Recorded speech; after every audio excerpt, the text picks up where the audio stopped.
दोगले ससुराल का मोटा बंटवारा। हाँ, और शाम को वक्त पर घर आ जाना। वो क्या है ना, रात को तेरी बुआ आ रही है खाने में, मैं तो उस चुड़ैल को एक गिलास पानी भी ना दूं। क्या बुआ आ रही है? माँ मैं कॉलेज नहीं जाऊंगी। ज्यादा खुश ना हो, तेरी इतनी ही सगी होते तो तेरी माँ के मरने के बाद तुझे अपने साथ ना रख लेती, मेरे सर ना मट देती। लीना कुछ नहीं कहती, बस चुपचाप कॉलेज चली जाती है। शाम को लीना घर लौटी तो देखा बुआ सोफे पर बैठी है। बस इतना काफी था। लीना की आंखें भर आई और वो दौड़कर बुआ के गले लग गई। अरे अरे, क्या हुआ मेरी गुड़िया को, रो क्यों रही है बच्चा? लीना कुछ नहीं बोली, बस बुआ के कंधे पर सिर रखकर रोती रही। वो सारी थकान, सारा दर्द जो महीनों से भीतर दबा था, आज एक साथ बाहर आ रहा था। बोल बोल, मुझे क्या हो रहा है यहाँ? बुआ बस बहुत थक गई हूँ। बुआ ने उसके बाल सहलाए, फिर माँ की तरफ देखा जो रसोई में काम कर रही थी। सुन, तू मेरे साथ चल मेरे घर, वहाँ आराम से रहेगी, पढ़ेगी, खुश रहेगी। लीना की आंखें चमकी, पर तभी माँ रसोई से निकली। नहीं नहीं, ये कहीं नहीं जाएगी, ये मेरी जिम्मेदारी है। भाभी मैं तो बस। देखो जी, मैं जानती हूँ तुम्हारी नीयत अच्छी है, पर समाज क्या कहेगा? कहेगा सौतेली माँ है इसलिए ख्याल नहीं रखती। बाहर भेज दिया बच्ची को। नहीं, मुझे किसी की उंगली नहीं उठवानी अपने ऊपर। बुआ जी, समाज की नहीं, इस बच्चे की सोचो। मैं सोच रही हूँ ना, यहाँ रहेगी तो मेरी आंखों के सामने रहेगी, खाएगी पिएगी पढ़ेगी। बाहर गई तो कौन देखेगा? बुआ ने लीना को देखा। लीना की आंखें फिर झुक गई। जवाब उसे भी पता था कि माँ की चिंता उसकी नहीं, बस अपनी इज्जत की है। बुआ के जाते ही घर का माहौल बदल गया। बढ़िया ही लेकर जाने वाली, जैसे मैं कोई जेल चला रही हूँ यहाँ पर। लीना चुप रही। सुन, बर्तन अभी तक धुले नहीं है, और कल सुबह जाने से पहले पोछा भी लगाना है, समझी? जी। और हाँ, रात को लाइट जलाकर पढ़ने की कोई जरूरत नहीं है। बिजली का बिल मैं नहीं भरती तेरी किताबों के लिए। लीना कुछ नहीं बोली, बर्तन मांजे, पोछा लगाया और फिर अपने कमरे में जाकर बैठ गई। किताब सामने रखी थी, कल का पेपर था, पर कमरे में अंधेरा था। माँ की आंख खुल जाए तो फिर वही शुरू हो जाएगा। लीना ने मोबाइल की रोशनी में एक पन्ना पलटा, फिर रुक गई। बाहर से आवाज आई। लीना, सो गई है? अभी भी जाग रही है? नहीं माँ, सो रही हूँ। देख, कल सुबह जल्दी उठना है, ज्यादा होशियारी मत दिखाना। लीना ने किताब बंद कर दी, तकिए पर सिर रखा और आंखें मूंद ली। पर नींद कहाँ थी? आंखों के सामने बस एक चेहरा था, माँ का, असली माँ का, जो रात को खुद जाकर उसके सिर पर हाथ फेरती थी, जो कहती थी, पढ़ ले मेरी जान, मैं हूं ना पास में। पर आज वो नहीं थी। लीना ने मुंह तकिए में दबाया और रो पड़ी। बाहर आवाज ना जाए इसलिए, क्योंकि यहाँ तो रोने का भी हक नहीं था। अगली सुबह। लीना, लीना कहाँ मर गई? चाय लेकर आ जल्दी। आई भाई, बस 2 मिनट। 2 मिनट करती रहती है हमेशा। और हाँ, मेरे जूते भी पॉलिश करके रख देना आज। लीना कुछ नहीं बोली। चाय बनाई, जूते पॉलिश किए। पिता बरामदे में बैठे थे, उन्होंने लीना को देखा, हाथों में जूते लिए। लीना बेटा, तू ये क्यों कर रही है? रोहन खुद। आप बीच में मत बोला करो, घर मैं चलाती हूँ, आप अपना अखबार पढ़ो चुपचाप। पिता चुप हो गए, पर आंखें लीना का पीछा करती रही। रात को पिता धीरे से लीना के कमरे में आए। बेटा, सो गई क्या? नहीं पापा, आओ। बेटा, मैं बहुत बुरा पिता हूँ ना। पापा ऐसा मत बोलो। नहीं लीना, तेरी माँ के जाने के बाद मैंने सोचा था मैं तुझे मार दूंगा, पर मैंने तुझे क्या दिया? माफ कर दे बेटा। पापा। पिता की आंखें भर आई। लीना ने उनका हाथ थाम लिया। फिर एक सुबह। लीना, ए लीना, जल्दी आ, तेरे पापा को देख। लीना दौड़ी। पापा बिस्तर पर थे, आंखें बंद। पापा, पापा उठो, पापा देखो मैं हूँ, पापा। पर पापा नहीं उठे। पापा मुझे छोड़कर मत जाओ पापा, प्लीज। घर में रिश्तेदार आए, शोर हुआ, रोना हुआ, पर लीना एक कोने में बैठी रही। आवाज नहीं निकली, आंसू भी नहीं। पहले माँ, अब पापा। अब इस घर में उसका कोई नहीं था। लीना देख, लड़का सीधा साधा है, घर वाले अच्छे हैं, शादी पक्की समझ। माँ, मैंने उसे देखा भी नहीं है। ज्यादा नखरे मत दिखा, तू कोई राजकुमारी नहीं है, और मुझे तेरी जिम्मेदारी से मुक्ति चाहिए। शादी हो गई, पर शादी के बाद पता चला लड़का राजेश न कोई काम करता था, न करने का इरादा था। यार खाना लगा दे, थका हूं। कहाँ से थके हो? गए कहाँ थे आज? बस यार, दोस्तों के साथ था। तू ये सवाल जवाल बंद कर अपने, हाँ? समझती क्या है अपने आप को? लीना चुप हो जाती। 2 बच्चे हो गए, दोनों का पेट भी भरना था। लीना ने पड़ोस में सिलाई शुरू की, किसी के घर खाना बनाया, हाथ घीसे पर बच्चों को भूखा नहीं सोने दिया। एक दिन छोटी बेटी बीमार पड़ी। राजेश, दवाई के पैसे चाहिए, बच्ची को बुखार है। मेरे पास नहीं है, तू देख। लीना ने अपनी चूड़ियां बेची। होली आई, दिवाली आई, पर मायके से कोई फोन नहीं। माँ, दिवाली है, बच्चे आपसे मिलना चाहते हैं। हाँ, आ जाना, कभी देखते हैं। पर बुलावा कभी आया ही नहीं। रोहन की शादी में भी लीना को बस एक दिन पहले बताया गया। माँ, भाई की शादी में मुझे इतनी देर से बताया। अरे तू तो अपनी है, तुझे कहाँ बताना था अलग से। लीना समझ गई, वो अपनी नहीं थी, कभी थी ही नहीं। रात को बच्चे सो गए तो लीना ने अकेले बैठकर आसमान की तरफ देखा। माँ, तुम होती तो ऐसा नहीं होता। पर जवाब देने वाला कोई नहीं था। माँ, सुनो ना, घर बिक रहा है हमारा, राजेश के ऊपर उधार चढ़ गया है, कुछ मदद हो जाती तो। हाँ, आती हूँ देखने। माँ आई, घर देखा, राजेश को देखा, मुंह बना लिया। हाँ तो यही हाल है घर का। मैंने पहले ही कहा था ये शादी ठीक नहीं होगी, पर तू तो बड़ी खुश थी। माँ, मैं खुश कहाँ थी, तुमने खुद ही तय किया था सब। अरे चुप कर, अब मुझ पर डालती है। तेरे इस पति ने क्या किया आज तक, बता मुझे। 10 साल में एक ढंग का घर नहीं दे पाया। मेरी बेटी सिलाई करके बच्चे पाल रही है और जनाब दोस्तों के साथ घूम रहे। इसको पति कहते हैं? धिक्कार है ऐसे मर्दानगी पर। देखिए अम्मा जी। अरे चुप, बिल्कुल चुप। तुम मुझे अम्मा जी मत बोलो, मैं तुम्हारी अम्मा नहीं हूँ। मेरी बच्ची की जिंदगी बर्बाद करके बैठे हो और ऊपर से जवाब देते हो। तभी लीना का बड़ा बेटा आर्यन कमरे से बाहर आया, उसने सब सुन लिया था। नानी बस करो अब। क्या बोला तू? मैंने कहा बस करो। अब मदद करने आई थी या तमाशा दिखाने? पापा ने गलतियां की है। हाँ बिल्कुल की है, पर आप होती कौन है उन्हें इस तरह बोलने वाली? आप आई कितनी बार हमारे घर पिछले 18 सालों में? एक बार भी नहीं। दिवाली पर फोन नहीं, ईद पर खबर नहीं, जब मम्मा ने बुलाया तब भी नहीं आई, और आज जब घर बिक रहा है तो चली आई बेइज्जती करने। तू मुझे सिखाएगा? मैं तेरी नानी हूँ। नानी होती तो पता होता कि मेरा जन्मदिन कब है, मेरी बहन का नाम क्या है, कभी पूछा है आपने? कभी एक फोन किया कि बच्चे कैसे हैं? मम्मा रोती थी हर त्योहार पर अकेली। और आप मायका कहलाती हैं। माँ का चेहरा लाल हो गया। लीना देख, अपने बेटे को तमीज सिखाई से। मैं जा रही हूँ, और सुन, अब आना मत मदद मांगने, जो बोया है वो काटो। माँ चली गई। घर में सन्नाटा था। लीना आर्यन को देखती रही, आंखें भर आई। आर्यन बेटा। मम्मा तुम हमेशा चुप रही, पर मैं नहीं रहूंगा। सालों की मेहनत रंग लाई थी। आर्यन की नौकरी लगी, घर के हालात बदले। लीना ने पहली बार चैन की सांस ली। और अब मोहिनी की शादी थी। मम्मा देखो ना कैसी लग रही हूँ। मेरी बच्ची परी लग रही है तू, बिल्कुल। मोहिनी सच में परी लग रही थी। गोरा रंग, बड़ी आंखें, लंबे बाल, लहंगे में दमक रही थी। और लड़का करोड़पति था, खुद मोहिनी से प्यार करता था। तभी दरवाजे पर माँ और रोहन की बीवी सुमन आई। साथ में रोहन की बेटी संध्या भी थी।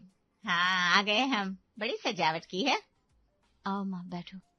माँ ने मोहिनी को ऊपर से नीचे देखा, सुमन ने भी देखा, दोनों की आंखें फटी रह गई। अरे वाह, मोहिनी कितनी बड़ी हो गई। हाँ, और लड़का भी पैसे वाला है, सुना है। हाँ माँ, बहुत अच्छा लड़का है। माँ का मुंह उतर गया। उन्होंने संध्या को देखा, जो एक कोने में चुपचाप खड़ी थी, सांवली सादी सी, मोहिनी के सामने कहीं नहीं टिकती थी। बारात आई। लड़के को देखकर सुमन और माँ दोनों के होश उड़ गए। लंबा, हैंडसम, महंगी शेरवानी में। सुमन ने माँ के कान में कहा, भाभी जी, करोड़पति घर की बहू बन रही है ये। माँ की आंखें जल रही थी। थोड़ी देर बाद माँ लीना के पास आई।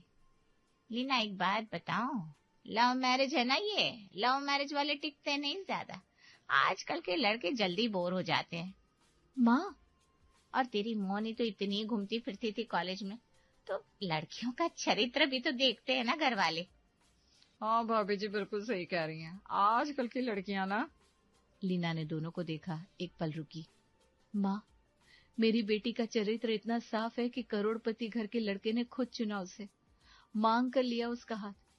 और तुम्हारी बात रही तो आज के दिन मुझे कोई फर्क नहीं पड़ता तुम क्या सोचती हो। ये क्या तरीका है बात करने का? माँ, आज मेरी बेटी की शादी है, खुश होना है तो रहो, नहीं तो जाने का रास्ता खुला है। माँ और सुमन दोनों मुंह लटकाकर एक कोने में बैठ गई। संध्या चुपचाप मोहिनी को देखती रही। मोहिनी ने माँ के पास आकर हाथ थामा। मम्मा, रोना मत आज, बस मुस्कुराओ। लीना ने आंखें पोंछी और मुस्कुरा दी। आज उसकी बेटी की शादी थी और आज पहली बार लीना को लगा माँ की कमी को उसने अपनी मेहनत से पूरा किया था। आर्यन की तरक्की रुकने का नाम नहीं ले रही थी। पहले एक कंपनी, फिर दूसरी, फिर खुद का काम। दिल्ली में नाम हो गया था। बड़ा फ्लैट था, गाड़ी थी, ड्राइवर था। लीना जो कभी बस में लटक कर जाती थी, आज एसी कार में बैठती थी। ड्राइवर दरवाजा खोलता था। और उधर रोहन का बिजनेस चौपट हो गया था। जो घर कभी लीना पर रौब दिखाता था, आज उसी घर में चूल्हा जलाना मुश्किल था। एक शाम लीना अपने कमरे में बैठी थी। फोन बजा। माँ? हाँ माँ, बोलो। अरे बेटा, कैसी है तू? खाना खाया कि नहीं? कितने दिनों से फोन नहीं किया तूने। मैं सोचती रहती हूँ तेरे बारे में। लीना के हाथ रुक गए। माँ ने बेटा बोला था। माँ ठीक हूँ, आप कैसी हैं? बस बेटा, बुढ़ापा है, पर तेरी याद आती है बहुत। सच बताऊं तो रात को नींद नहीं आती। सोचती हूँ मैंने तेरे साथ जो किया वो ठीक नहीं किया। तू मेरी बच्ची थी, मुझे तुझे अपनाना चाहिए था। लीना की आंखें भर आई। माँ। नहीं बेटा, सुन मुझे, आज बोलना है मुझे। तेरे पापा चले गए, रोहन अपनी जिंदगी में है, पर मुझे तेरी कमी लगती है। घर खाली खाली लगता है। एक बार आ जाना बेटा, बस एक बार। मिठाई बनाऊंगी तेरे लिए, वो वाली जो तुझे बचपन में पसंद थी ना। लीना की आंखें बह निकली। माँ, सच में बुला रही हो मुझे? अरे बेटा, तू मेरी बच्ची है, घर तेरा ही है। बस एक बार आ जा, बहुत दिन हो गए तेरा चेहरा देखे हुए। फोन रखते ही लीना फफक पड़ी। इतने सालों बाद माँ ने उसे बेटा कहा था। आर्यन ने देखा। मम्मा क्या हुआ, किसका फोन था? नानी का था बेटा। मुझे मायके बुला रही है, कह रही है बेटा, बेटा तेरी बहुत याद आती है। आर्यन का चेहरा बदल गया। मम्मा रुको एक मिनट, ये अचानक इतना प्यार कहाँ से आ गया? कल तक तो वो फोन भी नहीं करती थी, दिवाली पर भी नहीं पूछा। जब घर बिक रहा था तब कहा था जो बोया है वो काटो, और आज अचानक याद आ गई। मम्मा ये प्यार नहीं है, कुछ और है। बेटा ऐसा मत बोलो, वो मेरी माँ है।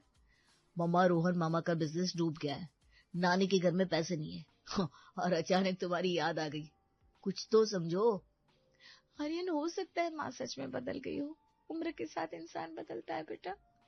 मम्मा मैं तुम्हें जाने से नहीं रोकूंगा, पर एक बात याद रखना, तुम अब वो लीना नहीं हो।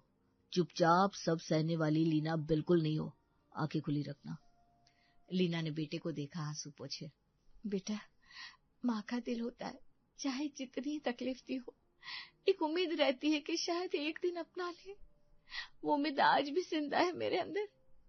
आर्यन चुप हो गया, पर उसकी आंखों में चिंता साफ दिख रही थी। लीना तैयार हो रही थी, साड़ी निकाली, बैग रखा, तभी अंदर से आवाज आई। मम्मा, मम्मा जल्दी आओ, पापा को कुछ हो रहा है। राजेश सीने पर हाथ रखे जमीन पर बैठे थे, चेहरा सफेद पड़ गया था। अस्पताल पहुंचे, डॉक्टर बाहर आए। हमने बहुत कोशिश की पर हम कुछ नहीं कर सके, माफ कीजिए। राजेश चले गए थे। घर में मातम था। रिश्तेदार आए, पड़ोसी आए, पर माँ का फोन नहीं आया। तीसरे दिन लीना ने खुद फोन किया। माँ, राजेश नहीं रहे, तुम आओगी ना? मुझे तुम्हारी जरूरत है माँ। बहुत अकेला लग रहा है, बच्चे टूट गए, घर में कोई बड़ा नहीं रहा। एक बार आ जाओ माँ, बस एक बार। हाँ बेटा, सुना मैंने, बहुत बुरा हुआ, पर क्या करूं बेटा, मेरे घुटने ना बहुत दर्द कर रहे हैं इन दिनों। चल भी नहीं पा रही हूँ ढंग से, और रोहन भी ना बाहर गया हुआ है। अकेले कैसे आऊं? तू समझ मेरी मजबूरी बेटा। माँ, मेरे पति मरे हैं, मुझे अपनी माँ चाहिए। घुटने बाद में दर्द करना, पहले एक बार आ जाओ ना। अरे रो मत, अब देख भगवान की यही मर्जी थी। आर्यन है ना तेरे पास, मोनी है, तू अकेली कहाँ है? आऊंगी मैं जल्दी ही, पक्का। फोन कट गया। लीना दीवार से टिक कर बैठ गई, आंसू बह रहे थे। पति गया और माँ को फुर्सत ही नहीं। 2 महीने बाद फोन आया। हाँ बेटा, कैसी है तू? खाना खा रही है कि नहीं? राजेश के जाने के बाद से बहुत चिंता रहती है मुझे तेरी। रात को नींद भी नहीं आती। माँ मैं ठीक हूँ। बेटा एक बार आ जाना घर, बहुत दिन हो गए, तेरा चेहरा देखना है मुझे। अकेली बैठी रहती हूँ, रोहन अपने काम में लगा है, बस तू ही याद आती है। एक बार आजा बेटा, माँ हूँ तेरी, कब तक दूर रहेगी। लीना की आंखें भर आई, फिर से वही उम्मीद जाग उठी। ठीक है माँ, आती हूँ। लीना पहुंची, माँ ने गले लगाया, चाय बनाई, खाना परोसा। लीना सोच रही थी शायद आर्यन गलत था, शायद माँ सच में बदल गई है। खाने के बाद माँ ने रोहन को आवाज लगाई। रोहन कागज लेकर आया। लीना दीदी, बस यहाँ साइन कर दो। क्या है ये? अरे कुछ नहीं, पापा की प्रॉपर्टी के कागज है, बस एक दस्तखत चाहिए। लीना ने कागज उठाया, पढ़ा। पिता की सारी प्रॉपर्टी, सारी जमीन, सब कुछ रोहन के नाम। लीना का हाथ कांपने लगा। उसने माँ की तरफ देखा। बेटा रोहन का बिजनेस डूब गया है, घर तकलीफ में है, तू तो सेट है, आर्यन कमा रहा है, तुझे क्या चाहिए प्रॉपर्टी से? बस एक दस्तखत की बात है। लीना ने कागज टेबल पर रख दिए। माँ मैं साइन नहीं करूंगी। क्या मतलब नहीं करूंगी? बस एक दस्तखत की तो बात है बेटा। माँ ये एक दस्तखत नहीं है, ये मेरे पापा की पूरी जिंदगी की कमाई है। उस पर मेरा भी उतना ही हक है जितना रोहन का। मैं भी उनकी बेटी हूँ, सगी बेटी, और बेटी का हक बेटे से कम नहीं होता। अरे दीदी घर की बात है, बाहर थोड़ी ना जाएगी। रोहन घर की बात तब होती जब घर में मेरी भी गिनती होती। जब मैं बस में जाती थी तब घर की बात नहीं थी, जब मेरे बच्चे भूखे थे तब घर की बात नहीं थी, जब मेरे पति मर गए और माँ एक बार देखने नहीं आई तब घर की बात नहीं थी। आज जब प्रॉपर्टी चाहिए तो घर याद आ गया। माँ का चेहरा बदल गया, सारा प्यार एक पल में गायब हो गया। बड़ी आई हक की बात करने वाली, इतने साल इस घर में रही, खाया पिया, और आज पैसों पर नजरें गड़ाए बैठी है, शर्म नहीं आती? माँ मैंने इस घर में खाया नहीं था, कमाया था, हर काम किया था, नौकरानी की तरह रही थी इस घर में, और आज मैं सिर्फ अपना हक मांग रही हूँ, इसमें शर्म कैसी? सुमन बीच में कूद पड़ी। देखो भाभी जी, हमने सोचा नहीं था लीना इतनी लालची निकलेगी। घर की बेटी होती तो समझती, पर क्या करे, खून तो है नहीं ना इस घर का। लीना ने सुमन को देखा, एक लंबी सांस ली। सुमन भाभी, लालच वो होता है जो हक ना हो फिर भी मांगो। मैं तो वो मांग रही हूँ जो कानूनन मेरा है। और खून की बात करती हो? इस घर में कभी मुझे खून माना ही नहीं, त्योहार पर नहीं बुलाया, मुसीबत में नहीं पूछा, और आज जब काम पड़ा तो बेटा बेटा करने लगे। अरे निकल जा यहाँ से, जा अपने बेटे के पास, बड़ी आई हक लेने वाली। लीना ने अपना बैग उठाया, एक बार पूरे घर को देखा। वो कमरा जहाँ वो रोती थी, वो रसोई जहाँ वो नौकरानी की तरह काम करती थी, वो दरवाजा जहाँ से पापा रात को झांक कर माफी मांगते थे। आंखें भरी थी पर पांव नहीं कांपे। माँ मैंने तुमसे कभी कुछ नहीं मांगा, आज भी नहीं मांग रही हूँ। बस जो मेरा है वो लूंगी, कानून से लूंगी। और सुनो, आज के बाद इस दरवाजे पर तभी आऊंगी जब मेरे हक के कागज मेरे नाम होंगे। लीना दरवाजे से बाहर निकल गई। पीछे से माँ कुछ बोलती रही, सुमन कुछ बोलती रही, पर लीना ने मुड़कर नहीं देखा। ड्राइवर ने गाड़ी का दरवाजा खोला, लीना बैठ गई, गाड़ी चलने लगी, और पहली बार उस घर से निकलते हुए लीना के कदमों में झिझक नहीं थी,